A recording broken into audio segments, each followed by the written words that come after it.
नमस्कार, स्वागत है आपका एएनबी न्यूज की खास पेशकश न्यूज नाउ में। आपके साथ मैं हूं सृष्टि जैन। अपने इस खास कार्यक्रम में हम हर उस खबर से आपको रूबरू कराएंगे जो आपको जानना जरूरी है।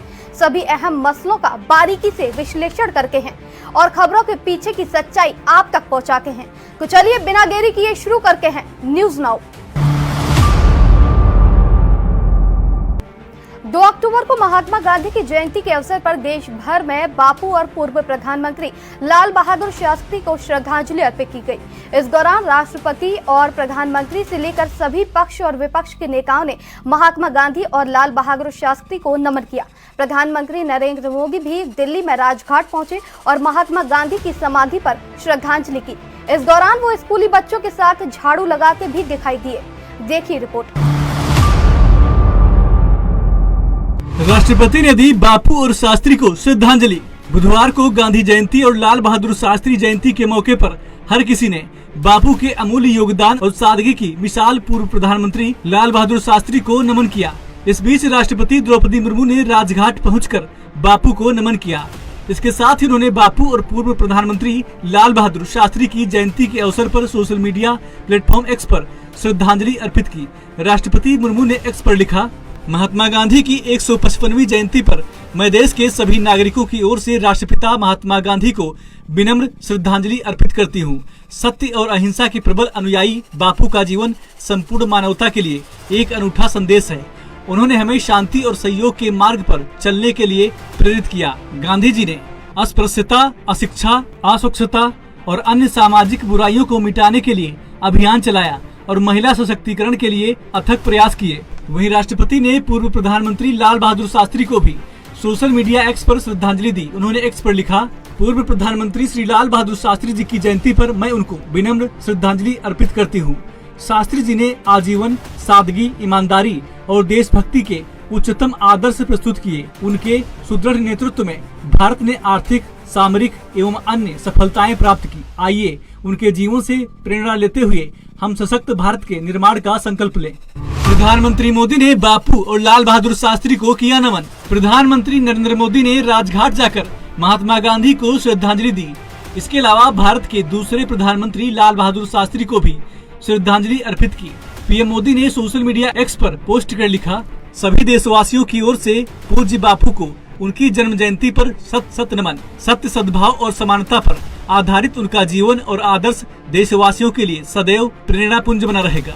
प्रधानमंत्री ने लाल बहादुर शास्त्री को श्रद्धांजलि देते हुए लिखा, देश के जवान, किसान और स्वाभिमान के लिए अपना जीवन समर्पित करने वाले पूर्व प्रधानमंत्री लाल बहादुर शास्त्री जी को उनकी जयंती पर आदरपूर्ण श्रद्धांजलि। राहुल गांधी ने भी अर्पित की श्रद्धांजलि। वहीं कांग्रेस सांसद और लोकसभा में नेता प्रतिपक्ष राहुल गांधी ने लाल बहादुर शास्त्री और महात्मा गांधी की जयंती पर श्रद्धांजलि अर्पित की। राहुल ने एक्स पर लिखा, बापू ने ही मुझे सिखाया है, जीना है तो डरे बिना जीना है। सत्य, प्रेम, करुणा और सौहार्द के रास्ते पर सबको जोड़ते हुए चलना है। गांधी जी एक व्यक्ति नहीं, जीने और सोचने का तरीका है। राष्ट्रपिता महात्मा गांधी जी की जयंती पर उन्हें शत नमन। मैं कर्तव्य बोध और भावनाओं से भरा हुआ हूँ। दरअसल पीएम मोदी ने एक्स पर स्कूली बच्चों के साथ सफाई करते हुए तस्वीरें साझा की और सभी को स्वच्छता अभियान में भाग लेने का आग्रह किया। उन्होंने तस्वीरों के साथ लिखा, गांधी जयंती पर आज अपने युवा साथियों के साथ स्वच्छता अभियान का हिस्सा बना। मैं आप सभी से अपील करता हूं कि आज आप भी अपने आसपास स्वच्छता से संबंधित गतिविधियों में अवश्य भाग लें। आपकी इस पहल से स्वच्छ भारत की भावना और मजबूत होगी। आज किस किस का जन्म जयंती है?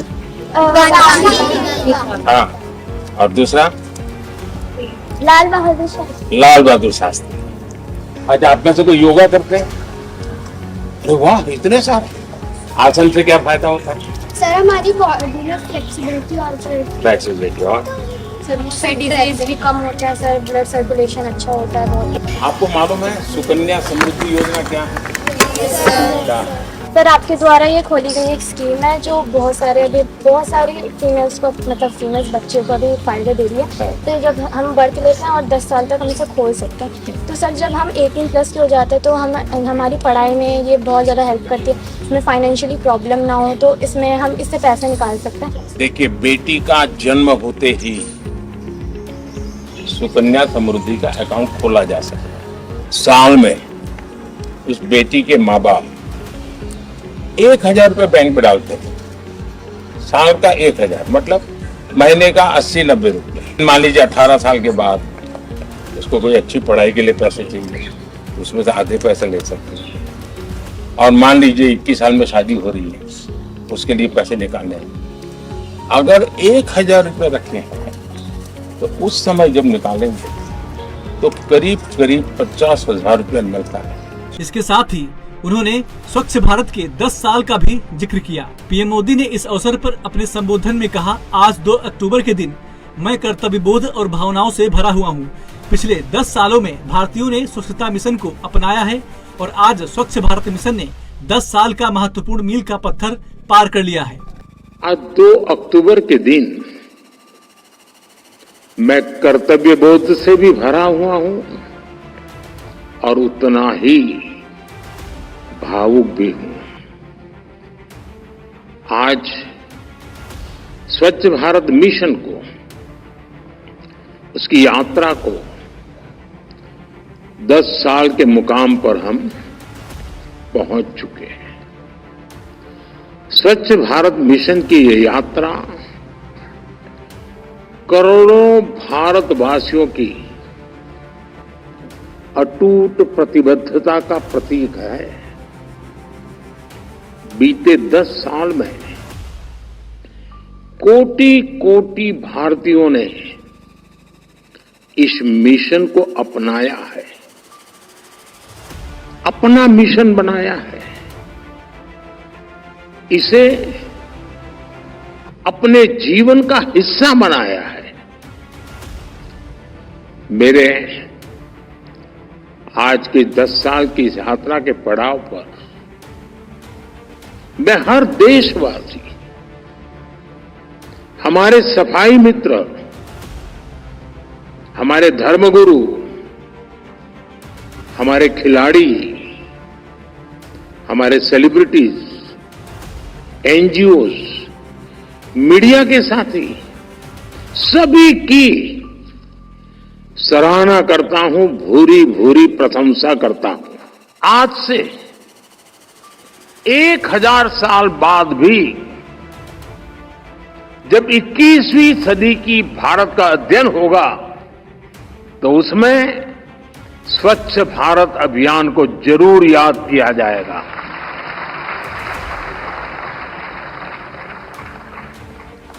स्वच्छ भारत इस सदी में दुनिया का सबसे बड़ा और सबसे सफल जन भागीदारी वाला, जन नेतृत्व वाला जन आंदोलन है।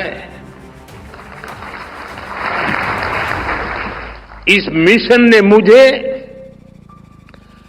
जनता जनार्दन की, ईश्वर रूपी जनता जनार्दन की साक्षात ऊर्जा के भी दर्शन कराए हैं।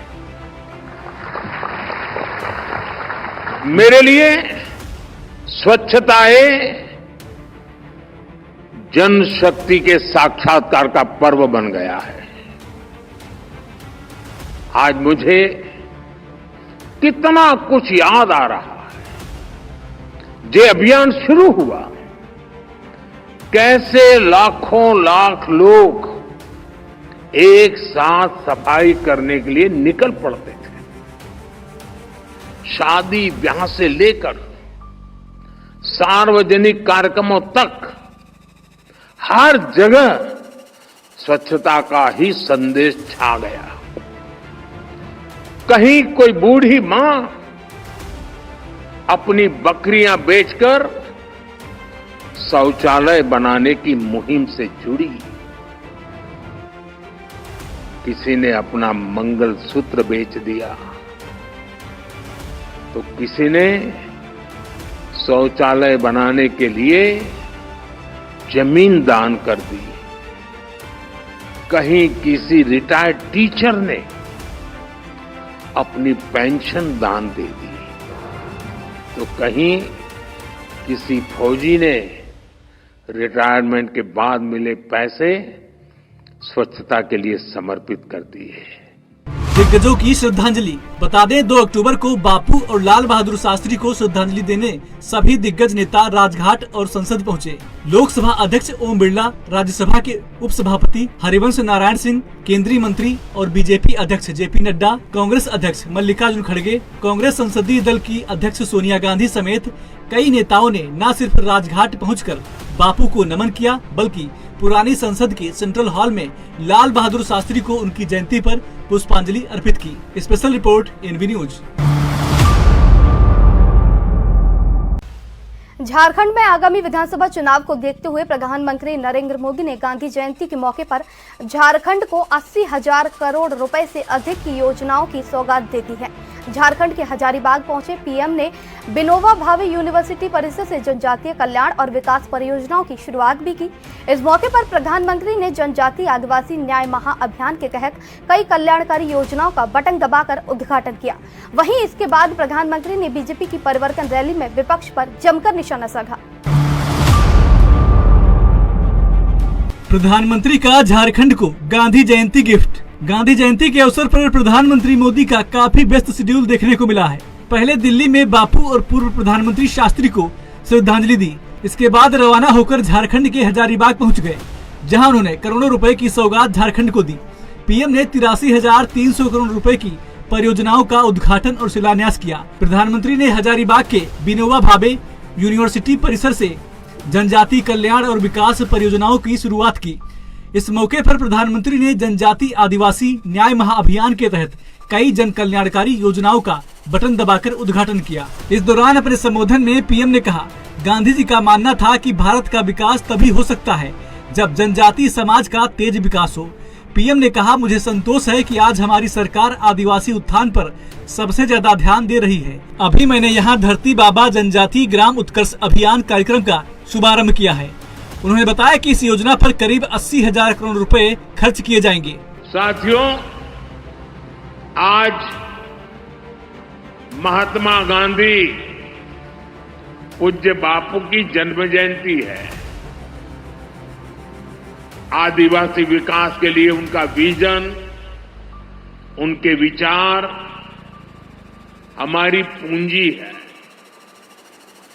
गांधी जी का मानना था कि भारत का विकास तभी हो सकता है जब जनजातीय समाज का तेज विकास हो। मुझे संतोष है कि आज हमारी सरकार आदिवासी उत्थान पर सबसे ज्यादा ध्यान दे रही है।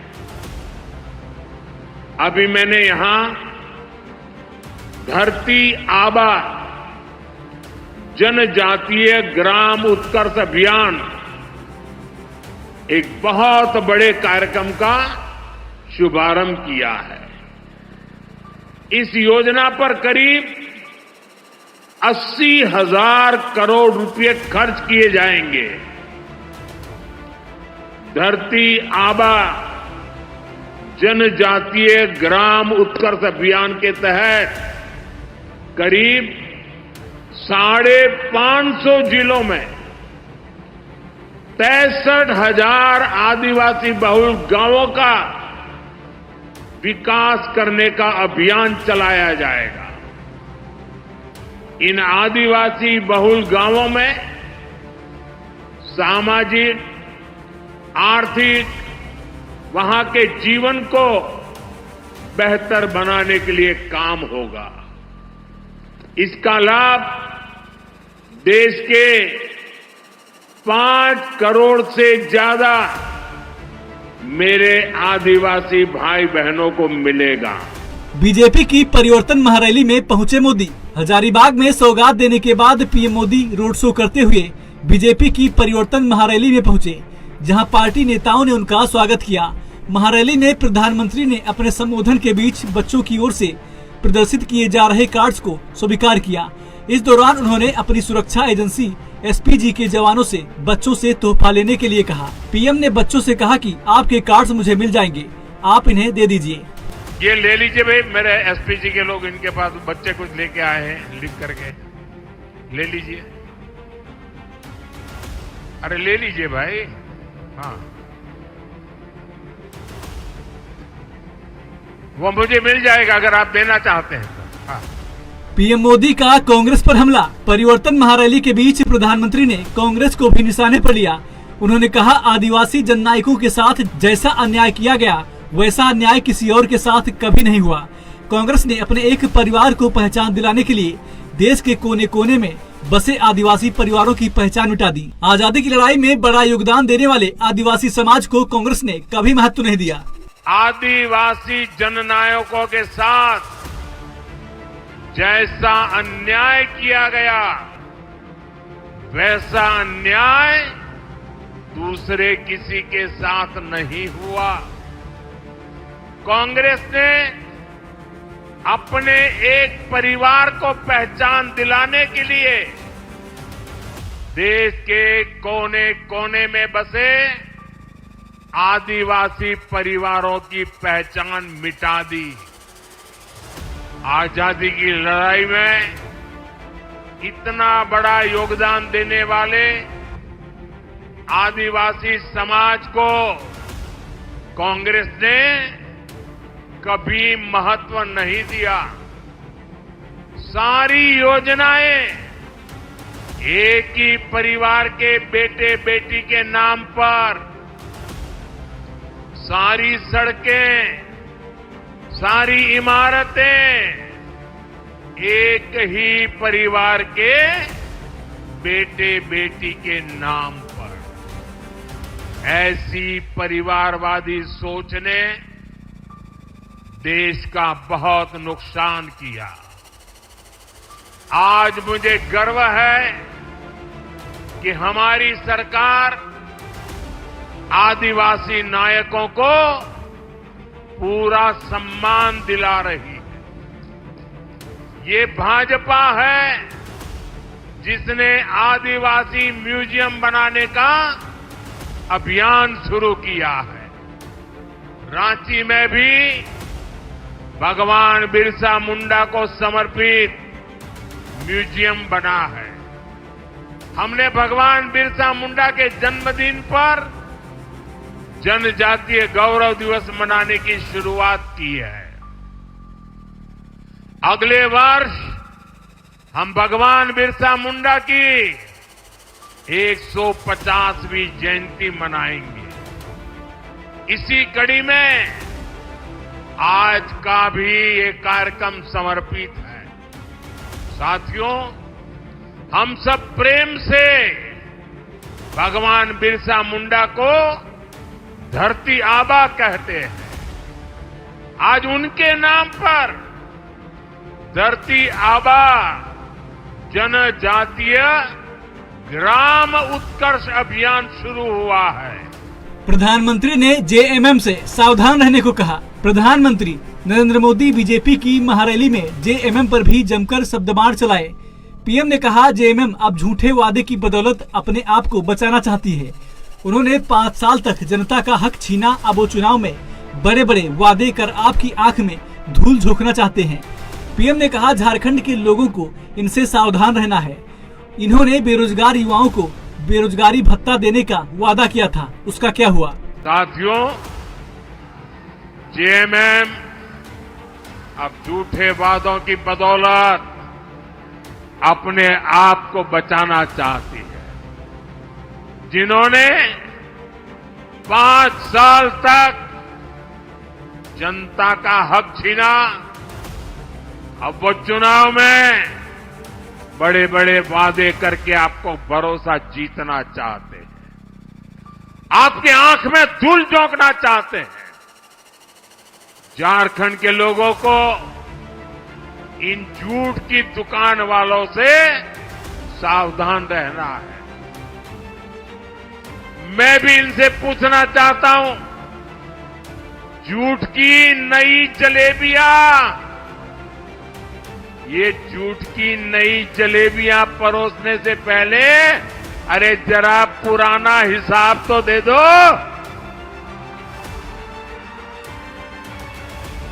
इन्होंने बेरोजगार युवाओं को बेरोजगारी भत्ता देने का वादा किया था। उसे वादा क्या हुआ? उस वादे का कुछ भला हुआ क्या? वादा पूरा हुआ क्या?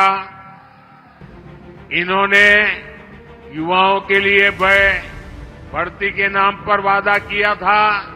मुझे बताइए, वादा पूरा हुआ क्या? उन्होंने काम किया क्या? कांस्टेबल की भर्ती के नाम पर इतने सारे युवाओं की मौत हो गई। बीजेपी ने परिवर्तन यात्रा के जरिए झोंकी ताकत। दरअसल झारखंड में जल्दी ही विधानसभा चुनाव का ऐलान होने की संभावना है। ऐसे में बीजेपी अपनी पूरी तैयारी कर रही है। पार्टी ने परिवर्तन यात्रा के दौरान 387 छोटी बड़ी सभाओं के माध्यम से आम जन के साथ संवाद किया। इस दौरान प्रधानमंत्री मोदी, केंद्रीय मंत्री अमित शाह, राजनाथ सिंह, शिवराज सिंह चौहान, जेपी नड्डा समेत कई केंद्रीय मंत्रियों और सांसदों ने विभिन्न क्षेत्रों में सभाएं की। इसके अलावा असम के सीएम हेमंत बिस्वा शर्मा, राजस्थान, मध्य प्रदेश, झारखंड और छत्तीसगढ़ के मुख्यमंत्रियों ने भी परिवर्तन यात्रा में कई सभाओं को संबोधित किया। वहीं बीते एक दिनों में प्रधानमंत्री दूसरी बार झारखंड के दौरे पर पहुंचे हैं। पिछले दौरे पर भी उन्होंने जमशेदपुर में करोड़ों की सौगात दी थी और अब उन्होंने हजारीबाग में भी करोड़ों की सौगात दी है। Special report NV news.